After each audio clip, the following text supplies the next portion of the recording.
Gracias, Carlos. Sí, cuando Carlos me invitó, yo la verdad es que acepté, muy gustosa poder compartir con ustedes, porque es un tema que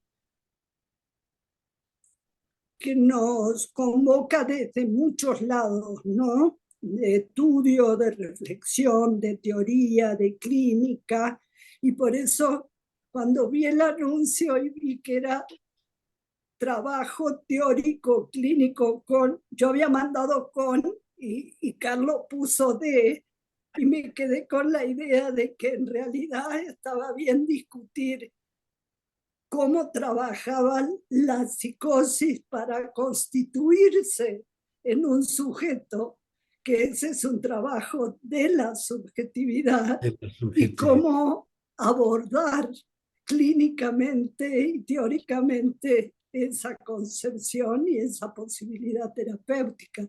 Por eso le decía que fue una especie de malentendido que tenía su sentido como todo malentendido. Este, bueno, yo le quiero proponer, el tema es muy amplio, le quiero proponer una serie de reflexiones y de problemáticas y por supuesto en un diálogo abierto.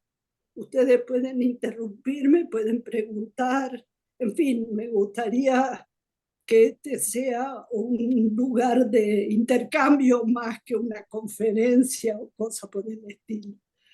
Este, por ahí la veo a Irene. Hola, gusto saludarte.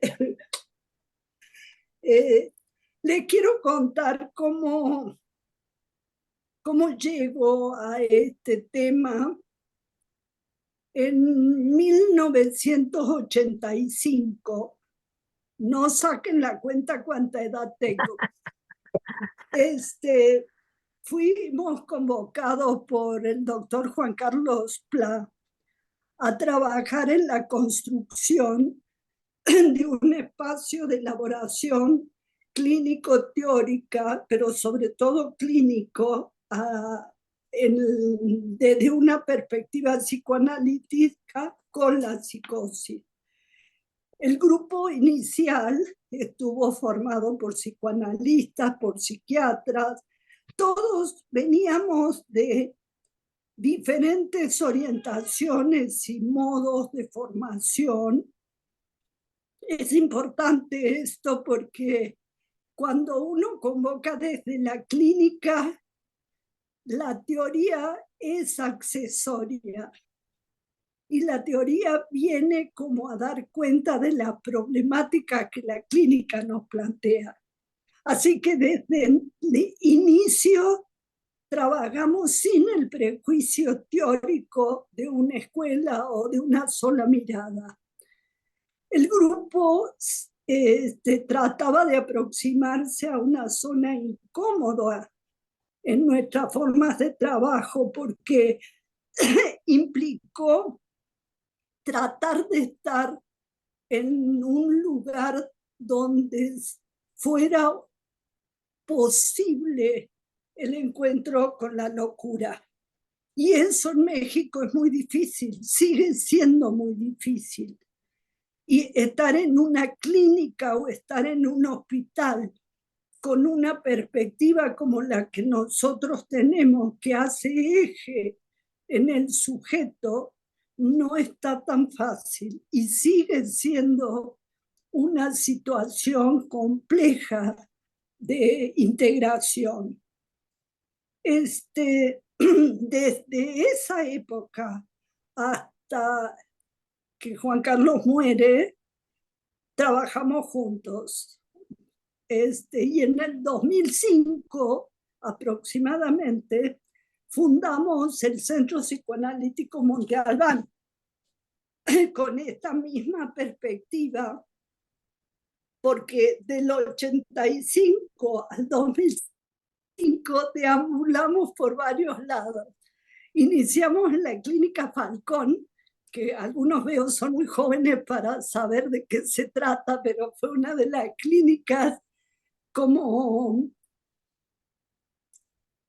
complicadas desde el punto de vista de su orientación. Por ejemplo, fue una de las clínicas que actuó en la represión del 68. Fueron denunciadas por haber internado gente ahí y tratarla como loco. Pero a nosotros nos abrió la puerta un hecho de la vida de Falcón, que fue que se murió. Y entonces su hija nos permitió el acceso y trabajamos un tiempo ahí. Cuando la clínica cambia de dirección, se acabó nuestro romance institucional y salimos de ahí. A partir de ahí estuvimos en la clínica San Fernando de Lins, en el Fray Bernardino Álvarez, todo con una estructuración que necesitábamos permanecer como en el ambiente hospitalario para tener una idea más clara de cuál era el nexo posible entre el trabajo de la clínica psicoanalítica y la psiquiatría. El esfuerzo fue muy, muy importante, pero casi fuimos, le diría, expulsados por diferentes razones de cada uno de estos lugares. Una de las razones en el Fray fue el hecho de que, y también en el hospital de Linz, es que dedicábamos mucho tiempo a pocos pacientes, que el tiempo de escucha que nosotros pretendíamos no era compatible con la calidad y la cantidad de enfermos que ellos tenían. Que ellos tenían que diagnosticar, medicar, sacar de la crisis, y que esa era la tarea que nosotros en realidad interrumpíamos más que aportábamos.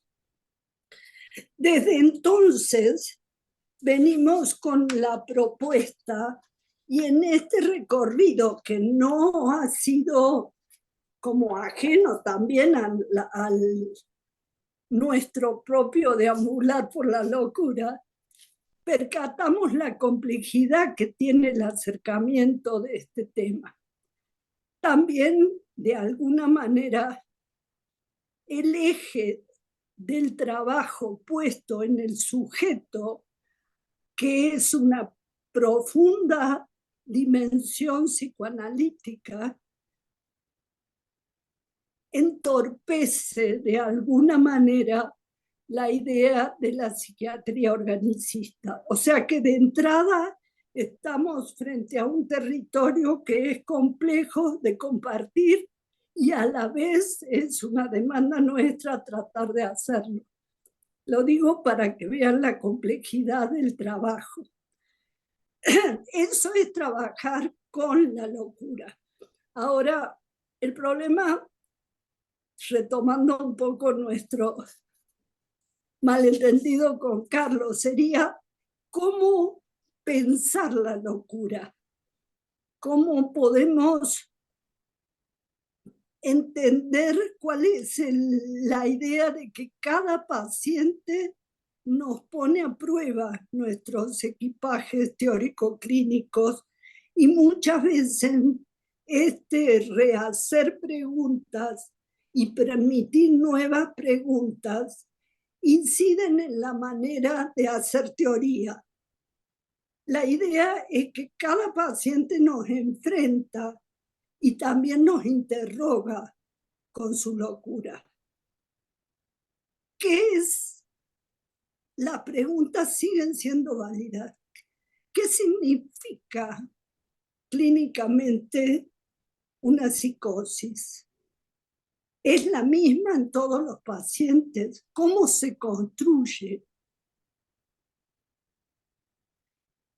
¿Cuál es la significación de esa experiencia de dimensión terrorífica.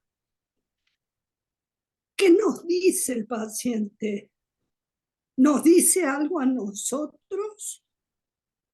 ¿Cómo pensar o repensar la angustia en la constitutiva relación del sujeto con otro?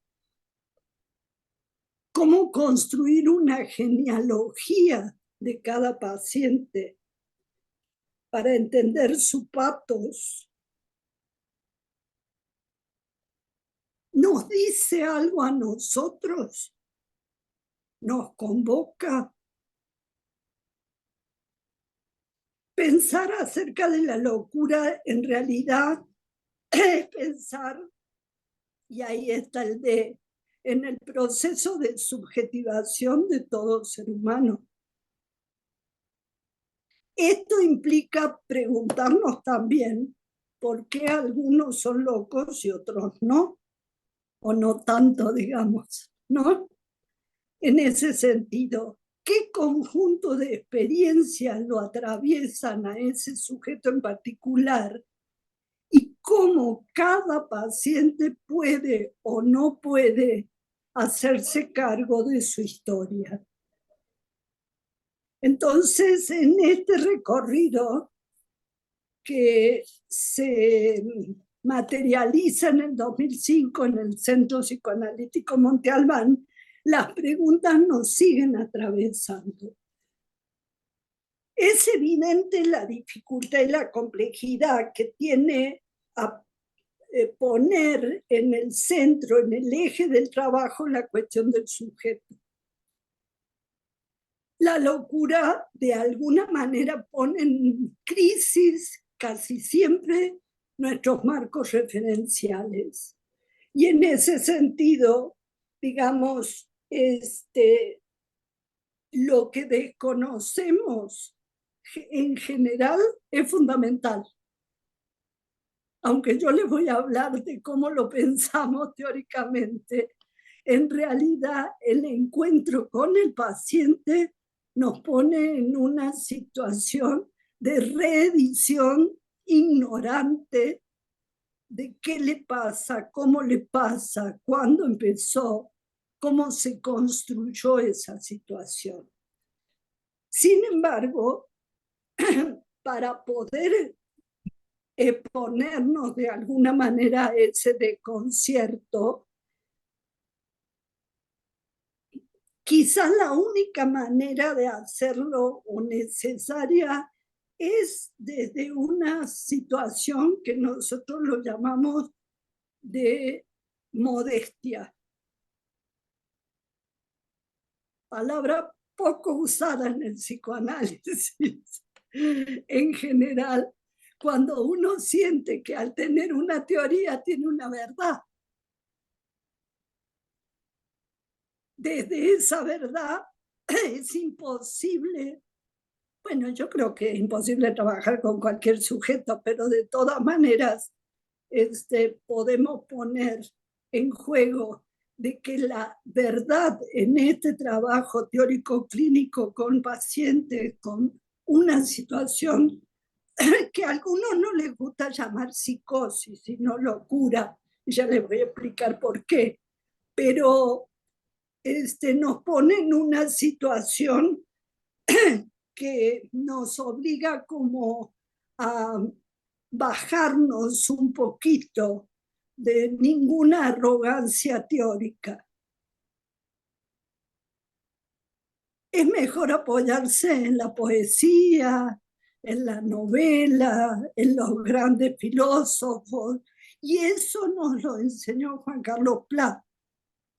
Les voy a hacer llegar después como regalo muy cariñoso los libros que hemos editado del seminario con Juan Carlos, porque ahí verán que se trabaja mucho esta idea de abrir el pensamiento no hacia una lógica científica, sino hacia una búsqueda innovadora que solo en esa lectura Álvarez, alguien que yo admiro muchísimo, que es de la otra psiquiatría española, dice que nosotros tenemos más que ver con la poesía que con la ciencia para poder atender a este tipo de pacientes. O sea que tenemos que usar nuestra, como les diría, compatibilidad emocional o disposición hacia una escucha que no se oriente hacia nada dogmático, sino que abra, que permita innovar, que permita crear. Por eso esto de trabajar en este campo es exponernos a este tipo de sinrazones, digamos, ¿no?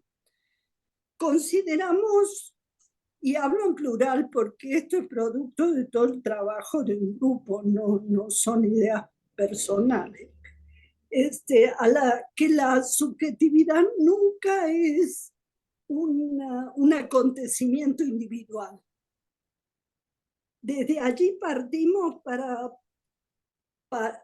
pensar que lo que tenemos como material de la locura es una trama que llamamos trama intertextual. Hay un intertexto que se va encadenando a lo largo de generaciones y de la vida del sujeto. Ahí, Alcira, vos tenés también trabajo de, ¿no?, de esta posibilidad de entender lo transgeneracional como un elemento que es fundamental en la constitución de un caso o de un sujeto loco o de un sujeto psicótico. El trabajo es un trabajo de, ahí vuelvo al tema que nos convocó, de largo tiempo, de larga data. Y ese tiempo va dando como resultado generalmente la producción no de un caso, de varios casos dentro de una familia. Cuando hablamos de la psicosis, en general tratamos de hablar de las psicosis, pluralizar, porque es muy común encontrar varios ejes en ese trabajo que no tienen que ver con un solo paciente, sino con su red y su trama interfamiliar. En la familia en general de estos pacientes circula una vivencia o experiencia donde la palabra se ha roto. Esto es metafórico, pero es también una realidad del lenguaje de estos pacientes. La angustia y el terror prevalecen en un primer momento. El lugar en este mundo es cuestionado. La imposibilidad del acceso a un lugar propio, a una palabra propia, está encerrada, a veces alienada en un lugar al cual es difícil acceder. La relación entre el sujeto y el otro se torna muy amenazadora en general. El psicótico no sabe si ese otro desea o no su vida, quiere o no su muerte, le tiende trampas.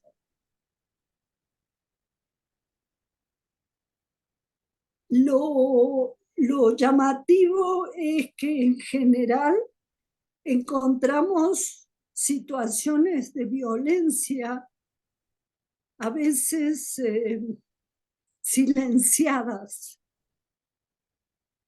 en el transcurso de los tratamientos. Por ejemplo, asesinatos, violaciones, acontecidos o deseados, no tienen que tener la vigencia de algo policial, me refiero, ¿no?, sino todo un escenario de violencia que han sido de alguna manera como tintes en la vida de estos sujetos. O sea, que existencia y posibilidades de desaparición y muerte se conjugan, están próximos. El tiempo está trastocado en estos pacientes. Pasó, está pasando, pasará. Son como, no hay respuestas para esas preguntas. En realidad, hay una... Nosotros decíamos, y hoy yo lo pondría en cuestionamiento, que había una imposibilidad de estructuración de la vida subjetiva en los pacientes psicóticos. Hoy, tengo que confesar, no pienso lo mismo. Creo que es otra forma de vivir y otra forma de estar en el mundo. Pero ¿se acuerdan que había una época que decían que los locos no sueñan, que los locos no tienen un mundo simbólico? Bueno, hubo toda una etapa teórica de apoyamiento en lo simbólico, donde Lacan mediante, el tema era haber perdido un significante fundamental, y entonces de ahí para el real, olvídense. Por suerte Lacan mismo pudo encontrar al final de sus días otra manera de pensar la estructuración. Pero me parece importante que ustedes se queden con esta idea de que el lugar del sujeto, su nombre propio, su linaje está trastocado, pero no está anulado. Y si nos acercamos a él, es justamente para hacernos como partícipes de ese recuerdo, de esa creación, inclusive de una nueva versión que le posibilite enfrentarse de otra manera con su problemática. La pregunta que generalmente el paciente se hace es: ¿qué quiere el otro de mí?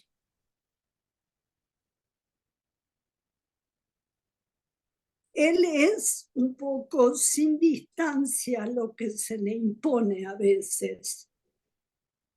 Y de alguna manera nosotros pensamos que en ese momento de gran desestructuración, y ahí somos bastante ligados a Freud, y bueno, en algún momento voy a llegar a la metapsicología, porque Carlos me dijo que ustedes estaban trabajando ese tema.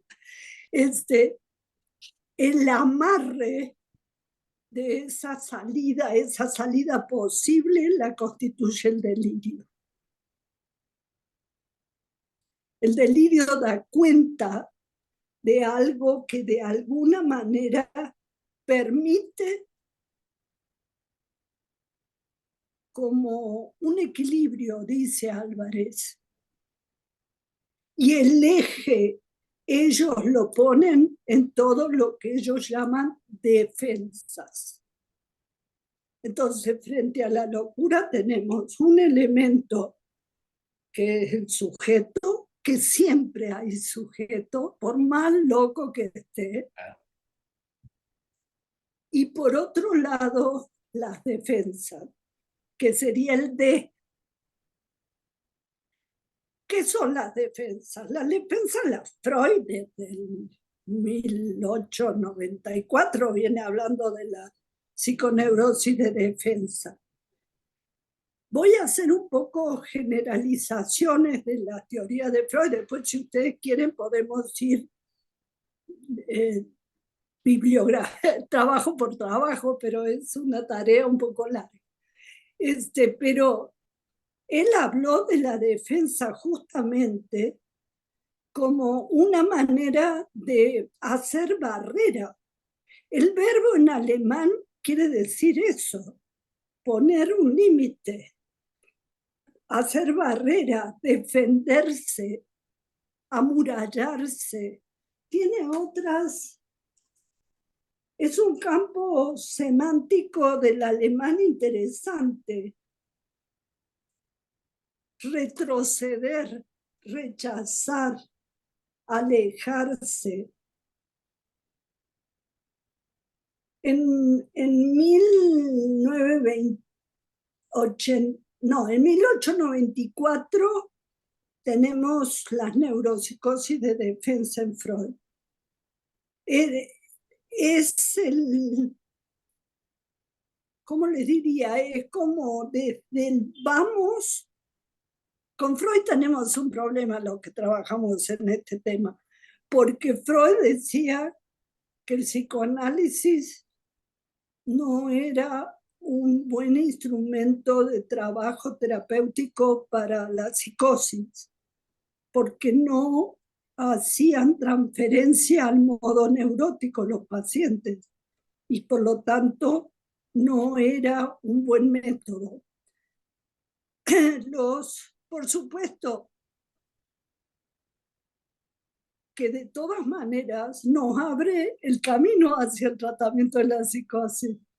Schreber Menagante, El hombre de los lobos. Si ustedes leen nuevamente el historial, van a encontrar cómo ahí hay todo un trabajo que nos permite abrir la perspectiva con el trabajo de la psicosis. ¿Qué más nos dice Freud? Nos habla en inhibición, síntoma y angustia, vuelve a hablar de la defensa. Y la defensa como algo que va hacia la pulsión, hablando metapsicológicamente, con el repudio, la represión, el desplazamiento, todos los mecanismos que ustedes quieran, y contra las representaciones inadmisibles. Por supuesto, es un tema que después podemos charlar acerca de qué significa poner en el eje del trabajo el tema del sujeto y la defensa. Uh-huh. De todas maneras, el fracaso de la defensa en pacientes de esta naturaleza es muy rotundo. A veces. De la defensa que llamamos más neurótica, más metaforizada, durante un tiempo que es el tiempo que nosotros llamamos como antes de la eclosión psicótica. El sujeto vive más o menos haciendo malabarismo, pero va adelante. Pero no es lo mismo una defensa frente a la posibilidad de la histérica o de un neurótico común, llamémosle de alguna manera, que a lo que tiene que apelar un psicótico. Tiene que buscar salir de un vacío muy fundamental. El neurótico pierde el objeto, por llamarlo de alguna manera, se angustia, sueña, se deprime, busca salidas, se defiende de alguna manera con esto que es una frase que retoma Álvarez, que dice, ojos que no ven, corazón que no siente, ¿no? En el sentido de irse amoldando mal que mal a la vida. En el psicótico, en el desencadenamiento psicótico, esa posibilidad queda como en agujereada y se arma un vacío que es catastrofista, no hay cómo cerrarlo, cómo obturarlo. Y la defensa y a lo que se va a tener que enfrentar el sujeto es a la búsqueda de algo que lo amarre a la vida, porque si no está realmente expuesto al vacío máximo, a la experiencia de terror más profunda. Esa es una vivencia que constituye un trasfondo de locura. Todos podemos ser medios locos, pero diagnosticar una psicosis significa un estigma, significa un lugar muy duro muchas veces, del cual a veces es muy difícil salir. Psiquiátricamente hablando, casi es imposible salir. ¿No? Los recursos subjetivos son otros, en el sentido que la construcción alude a preguntas como del edificio, digo, en el montaje conceptual, ¿no? De una estructuración subjetiva. ¿De qué se defiende? ¿Cuál es el vacío que hay que llenar? El objeto perdido tiene mucho que ver con la construcción teórica que Freud hace, ¿no? Y la segunda pregunta es cómo lo hace. ¿Con qué logro lo justifica? Por eso terapéuticamente, y ahí viene el con, cómo trabajamos con, muchas veces la pregunta que se tiene que uno que hacer es, ¿cómo es, qué escucha? ¿Interpreta, no interpreta? ¿Moviliza defensas? Inclusive, la pregunta que muchos hacen es, ¿cómo abordar o bordar, no sé cómo, que quedará mejor, una red que permita de alguna manera sostener por un tiempo, sobre todo en el desencadenamiento? Una vez que el sujeto estructura un delirio, ¿se lo cuestionamos? Si el sujeto viene y dice, miren, la verdad tengo la sensación que ustedes todos me miran, pero en el fondo me doy cuenta que tienen un plan para atacarme. Bueno, pero ese es el concepto freudiano, y después lo tomo en Lacan, del retorno de lo reprimido. Es decir, ¿cómo retorna eso? ¿Cómo lo va a vivir el sujeto? Lo va a vivir como una... Voy a tomar el ejemplo que diste, Carlos. Lo va a simbolizar como un recuerdo que tiene una función, llamémosle superyoica, que aguanta el yo de ese sujeto, que es saber que el dolor existe, que hay que enfrentarlo, que la herida puede sanar o no, en fin, las versiones que quiera. Pero si eso se transforma en una vuelta en donde cada vez que el sujeto piensa en la vida, los fantasmas aparecen como daños terribles, la situación del retorno es de lo real hacia el sujeto. Hay un quiebre en ese como equilibrio al cual apunta Lacan después. Estoy anticipándome un poco por la teoría, pero ustedes eso lo manejan, en el sentido de que Lacan mismo al final trabaja lo que sería el nudo Borromeo, en donde lo simbólico deja de tener la primacía para ser un eslabón más dentro de lo simbólico, lo imaginario y lo real. Ese es el llamado nudo, la teoría nodal o el nudo Borromeo. Eso tiene que estar articulado. Si lo real se desencadena y vuelve, es terrible. No hay cómo enfrentarlo más que en el horror. Entonces, ¿cómo trabajamos frente a esas representaciones, frente a esa vuelta de lo reprimido? ¿Con qué elemento es lo que la metapsicología nos permite abordar teóricamente? Claro.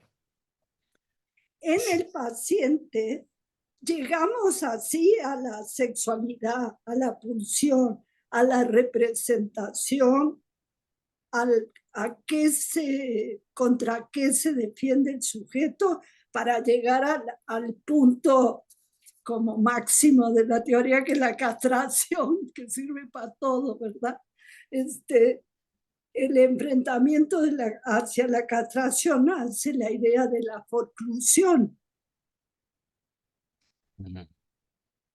en lo simbólico. ¿Qué quiere decir eso? Que se arma un agujero, que hay algo que no se puede enfrentar, porque no hay con qué. El neurótico tiene más recursos.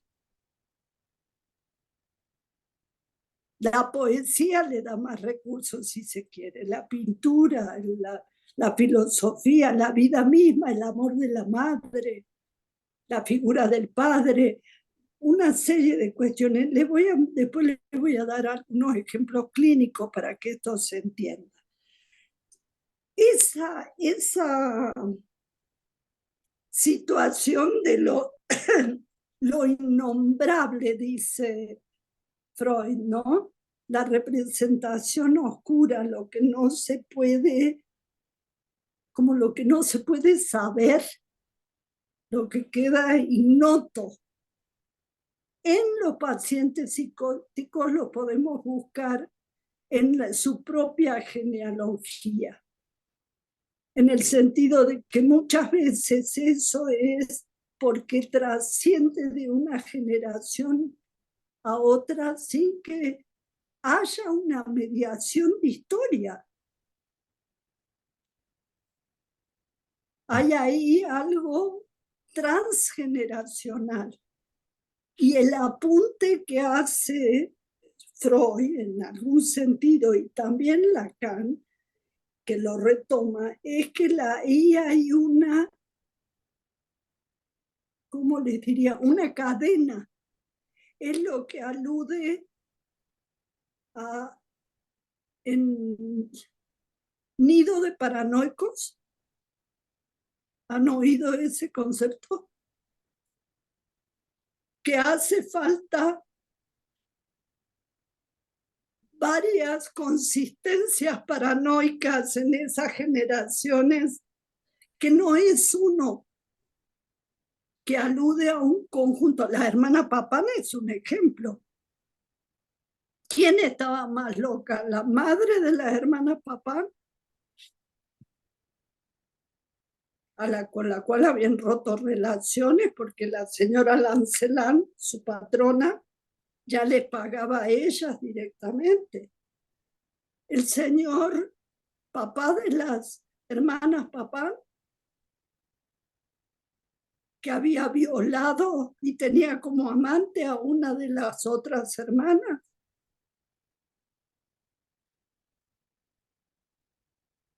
Los señores Lancelán, que no les hablaban porque eran la servidumbre. Lo que quiero decirles es cómo se va jugando ese nido paranoico como para que estalle una psicosis paranoica. Se dan cuenta que estoy hablando de casos ya, grandes casos. Dice Álvarez, y me parece una genialidad, que nuestra teoría de la psicosis se armó en Freud y en Lacan con casos atípicos. Schreber son grandes psicóticos, no sé si me explico, no son cualquier psicótico. Wagner, el caso Wagner, las hermanas Papán, tesis, la tesis de Lacan con Aimé. O sea, son casos casi les diría atípicos, trascendentes, donde lo que más apuntan es saber que la historia de un paciente no tiene una clasificación y un modo de presentación único. Eso Y vale, ahí, ¿eh? eso vale para las histerias, por ejemplo, las histerias de conversión. Eso último que También, dijiste, ¿no? claro. Ya. Pero en la histeria de conversión, la defensa es separar, digamos, la representación del afecto y largar el afecto al cuerpo, Ujú. ¿sí? Y dar síntoma ahí. Pero el cuerpo en la psicosis tiene un escenario más brutal. Eso no quiere decir que no haya elementos histéricos en una psicosis, pero que unos ratones te coman el hígado no es lo mismo que una parálisis facial. En la escucha, digo, ¿sí? En la dimensión de escucha. El mecanismo puede ser genérico en cuanto al lugar que tiene. Entre paréntesis, a raíz de ustedes volví sobre un libro que a lo mejor ustedes ya lo conocen. Ujú. Sí lo he trabajado. El libro de Luis Sales, Estudio de Metapsicología, la vigencia de un pensamiento. Me parece un libro, es un poco grandote, pero es un libro genial porque toma esto que me decía Carlos, de volver a usar términos que no han perdido vigencia,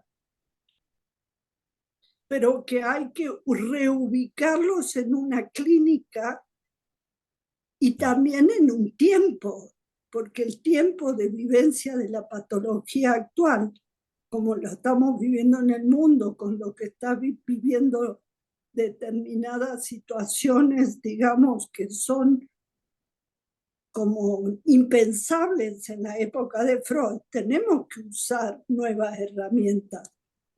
Pero no hace falta crear la pala, ya está creada desde hace un montón. Podemos usarla para levantar otras cosas en todo caso. No sé si me explico, ese es el sentido de la recuperación de conceptos que nos sirvan. Lo real en el plano de la psicosis es fundamental, ¿no? Porque ¿dónde nos vamos a ubicar como analistas? Le voy a leer una frase de Juan Carlos que me parece interesante que la recordemos, que dice que, bueno, esta parte es que la experiencia psicótica se encuentra habitada por un discurso que la precede, la aprisiona y testimonia un decir que al psicótico le fue dicho de alguna manera y que representa como su sintomatología. Dice Juan Carlos, se trata de una experiencia de naufragio del yo, del habla y del lenguaje, de un sujeto que ha perdido su ropaje, su encarnadura imaginaria, su cuerpo para solo subsistir como fragmento, como un objeto del deseo del otro. Frente a esto, entonces tenemos el problema de cómo se arma una estructura que llamamos psicótica. Muy brevemente paso al con. ¿Qué hacemos con eso? Cuando escuchamos a un psicótico o a un paciente, nos encontramos con una palabra que se encadena a otra que el paciente no sabe muy bien de dónde viene. El delirio es eso, hay como una construcción que cobra una dimensión enigmática.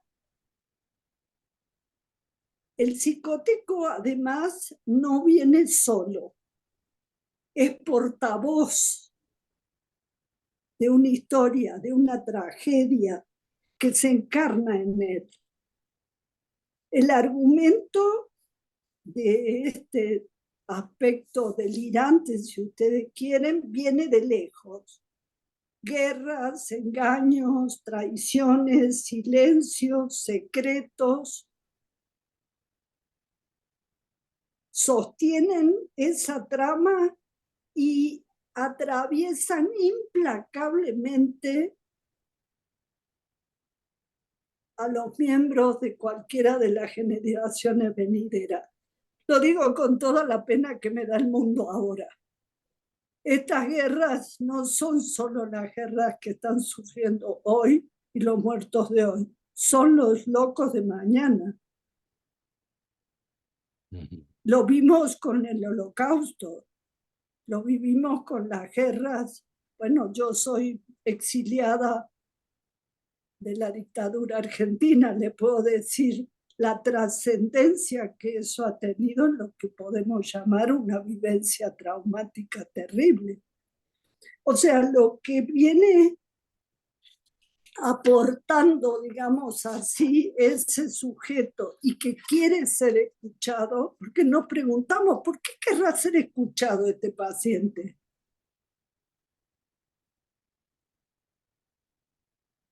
Y sí, viene a que uno le escuche, no a que uno lo cure.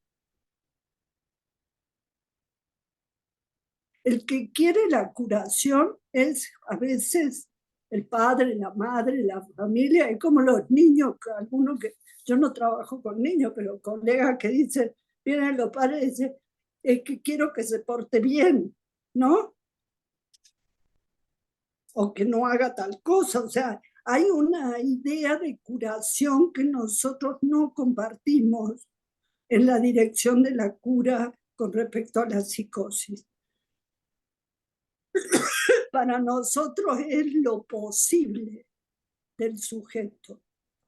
Y ahí hay un pilar ético, porque si trabajas con un sujeto, le das la responsabilidad, por más loco que esté, que llegue hasta donde pueda y como pueda, para construir un futuro a lo mejor inédito.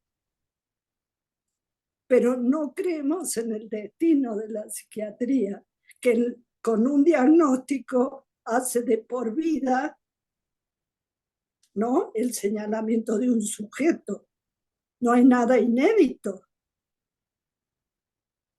no hay nada nuevo, ya sabemos para dónde va. Nosotros jugamos un lugar de expectativa y de apuesta, que ahí hay una construcción posible. ¿Cuál es? ¿Quién sabe? Pues quién sabe, como dicen en México. En ese sentido, nuestro trabajo de escucha no es con el paciente solamente. Tratamos de escuchar a la familia, por supuesto que quiera ser escuchada, para restituir de alguna manera una trama. La metáfora que usamos es la trama y la urdimbre, ¿no? Tratando de tejer el mejor rebozo posible, pero en el sentido de dar consistencia de sostén a ese argumento.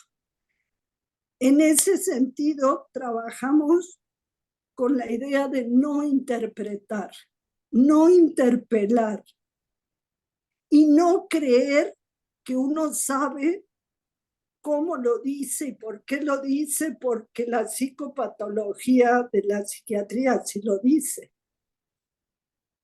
darse la posibilidad de una escucha, por supuesto sin saberes previos, pero a la vez auténticamente interesada. Y no interpretar. No se puede interpretar lo que ya interpretó el paciente con su delirio. Es una interpretación. Y muchas veces uno no cuestiona.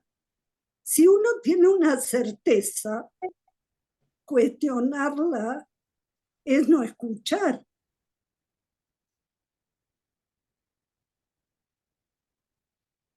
Entonces, todas estas modalidades, como analistas pensamos que si puede un psicótico hablar con otro, que lo escuche, que esté ahí y que esté dispuesto a estar en largo tiempo. Juan Carlos decía, la apuesta es a ver quién se muere primero, muchas veces. La vivencia de terror y de aprisionamiento y de no lugar en el mundo quizás pueda decrecer. Transmitir un deseo de estar interesados en lo que le pasa, estar interesados en saber acerca de ese saber que no saben de dónde viene ni por qué vino. El analista transmite con esa actitud un profundo deseo de vida, apostando siempre a que el paciente ocupe un lugar como sujeto en su historia, en su familia y con nosotros, ¿no? Esto es más o menos inicial. Después, si quieren, les traigo algunos ejemplos clínicos con mucho gusto, pero dejo un poquito acá para abrir. Graciela, a mí me hace falta ya la diferencia entre locura y psicosis que dijiste que nos ibas a decir.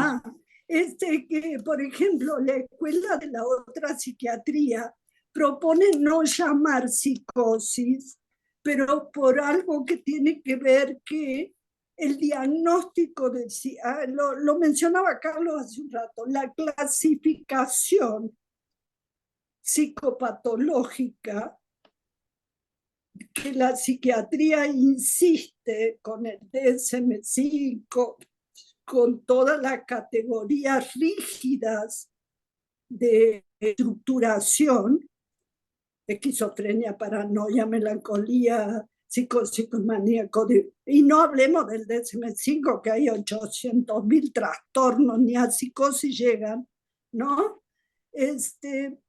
Produce una estigmatización, ¿no?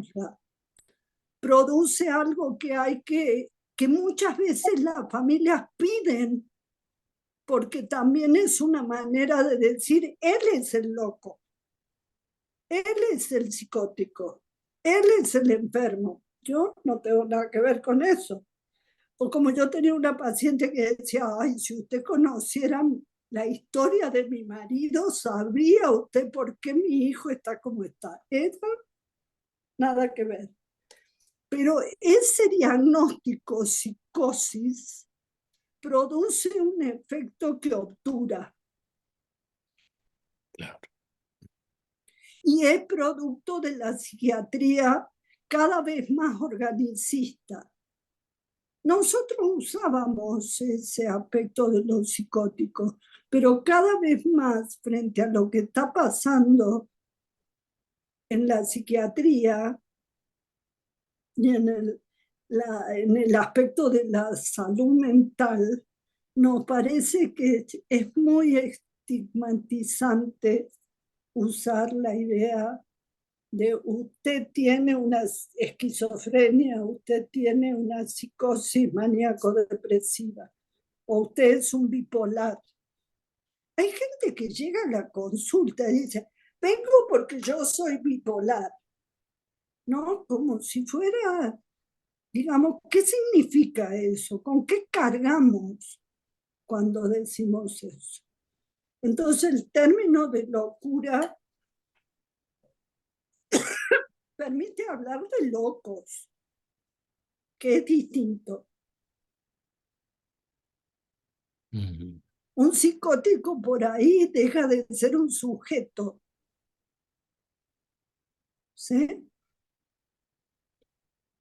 A los fines de nuestra intervención psicoanalítica me refiero, ¿no?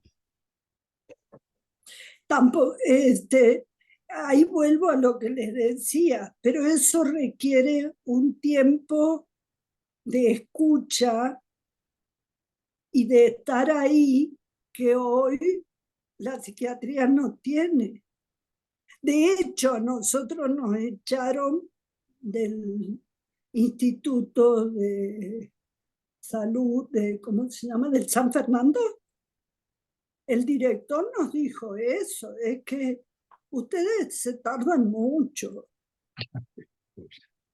Y tenía razón, éramos poco eficientes en esa lógica, ¿no?, del acallamiento. No había margen para eso. Para Álvarez, el instrumento fundamental para el trabajo es la transferencia. Que Searles, Frida von Reichmann, Rosenfeld, no hablemos de Melanie Klein, salvaron la circunstancia de atención de pacientes, no por lo que le interpretaba, sino por estar ahí, por querer saber, porque el paciente se acordaba de ellos y venía a verlos, aunque sea le llamaba por teléfono, como a Winnicott, ¿no? Margaret Little es un caso, internada le hablaba todos los días por teléfono. O sea, lo que quiero decir es que este trabajo implica ese compromiso. No es un trabajo de venga 3 sesiones por semana y tomo vacaciones. No, es un trabajo de disponibilidad que implica muchas veces acciones. Si el paciente está internado, hay que irlo a ver. Si el paciente está recluido en su casa porque no puede salir porque los enemigos están en la puerta, hay que ir a la puerta y tratar de hablar con el paciente. No sé si me explico. Implica una lógica transferencial distinta al cómodo trabajo neurótico, por llamarlo cómodo entre comillas, ¿no? Nuevamente, en el libro se lo recomiendo mucho, de Principios de una psicoterapia de la psicosis de José María Álvarez, él dice, si nosotros agarramos de la mano a un paciente en esta circunstancia, no lo podemos soltar. Es en este sentido, Hermí, que tú dices, o sea, es un compromiso complicado, porque implica una puesta en tiempo,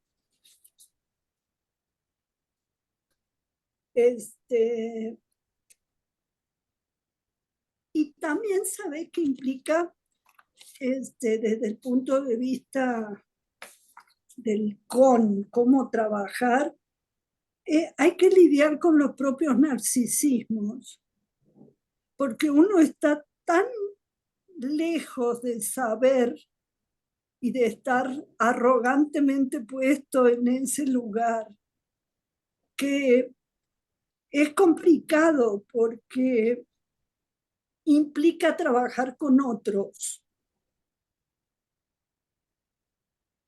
El paciente psicótico o la locura a veces transita por situaciones de internamiento, de cambios de ambiente, por centros de día, con acompañantes terapéuticos, con otros compañeros que atiendan a otros miembros de la familia.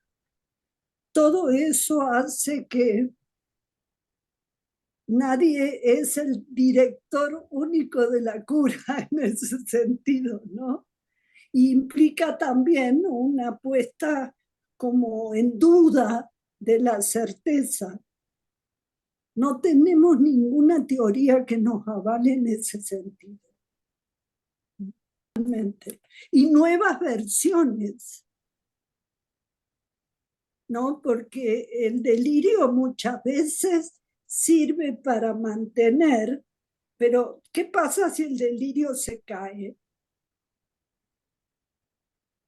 Eso también me parece interesante teóricamente. También pensamos, y eso también, Olga, en relación a la psicosis y a la clasificación, es que no hay, tenemos una concepción más unitaria. Hoy la psiquiatría le da mucho valor a la esquizofrenia, por ejemplo. Y los pacientes transitan, y Schreber mismo, o Wagner, o la M, entran en un trasfondo melancólico, pasan a ser un delirio. No, primero pasan al acto muchas veces, ¿no? Y después salen con un delirio erotomaníaco y se transforma luego en una estabilización. Estoy súper, no me crean mucho, estoy muy cuadradita en lo que les digo, pero para que me entiendan que circula por muchos escenarios psicopatológicos. Álvarez habla de los polos, que ya no quiere hablar de estructuras, habla de polos. Un polo más paranoico, un polo más melancólico. Bueno, Schreber murió en una esquizofrenia franca, pero primero estuvo melancólico, después hizo el delirio, ¿no? ¿Recuerdan a Schreber? Y termina en una locura de desestructuración brutal. Pero mientras tanto fue el presidente de la corte. No sé si me explico. O sea, hay ahí una gama de circunstancias que hacen que acompañar eso también es tener una apertura de escucha y de posibilidades. Conjunto de temas que en el campo de la idea psicoanalítica es fundamental, porque la cuestión de la transmisión ha sido un motivo muy interesante y muy necesario de abordar, ¿no? A mí me pareció un libro, en realidad le digo que les agradezco a ustedes porque son temas que hace mucho que no reviso, pero el libro me pareció muy actualizado porque abre, por ejemplo, capítulos enteros sobre distintas cosas, por ejemplo, sobre el asunto de la represión primaria y la psicosis, en una versión que a veces puede ser más interesante y para otros no. A mí me interesa más una versión más clínica, más apta de pensarla, pero vale mucho la pena el libro. Y Luis Sales tiene muchos artículos sobre los mecanismos estructurantes. Porque él trabaja la metapsicología. Ah, claro. ¿Sí? Bueno, y le encuentra mucha vigencia. así es. Con respecto al impacto transgeneracional, a nosotros nos interesa mucho. Bueno, Carlos lo sabe bien porque también viene de ciertos exilios.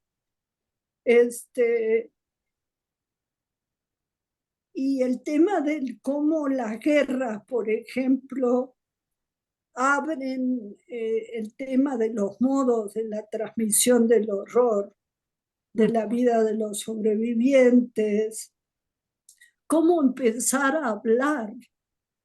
Ustedes saben que el Holocausto se empezó a hablar por los poetas, Celan, ¿no?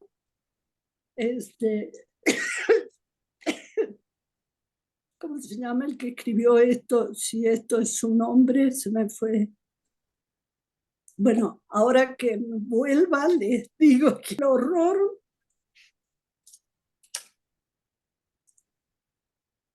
la experiencia es difícil transmitirla cuando uno no la ha vivido, pero lo que acompañé o he podido escuchar es ese momento sin palabra, ese momento del quiebre psicótico, porque es como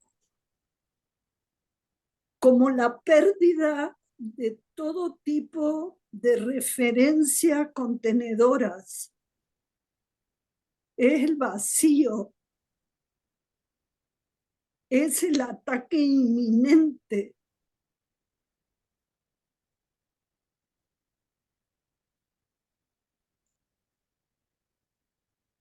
Es esto que me pasa, la falta de palabras. Hay algo que se vuelve impensable, no lógico, desgarrador. Es una vivencia en donde caen las defensas, donde cae el sentido de todo. A eso le llamamos terror, y le llaman terror sin nombre inclusive, ¿no? Es una vivencia catastrófica. Por eso el delirio para Freud, ¿se acuerdan de Schreber en ese sentido? ¿Sí? Terror paralizante, el sujeto queda sin instrumentos, te diría, sin herramientas, sin lenguaje. Pasmado, ¿Eh? pasmado, digo, el sujeto queda pasmado. Sí. No se pudo en ese momento, no llegó, ¿no? Por eso tenemos que estar atentos muchas veces. En ese momento es el momento donde saber que hay alguien o algo da otra dimensión. Ese era otro caso que tenía de discutir con ustedes en otro horario ya, que es el problema del pasaje al acto en la clínica de la psicosis, ¿no? En lo que me pedías en cuanto a lo del trabajo de la subjetividad como construcción,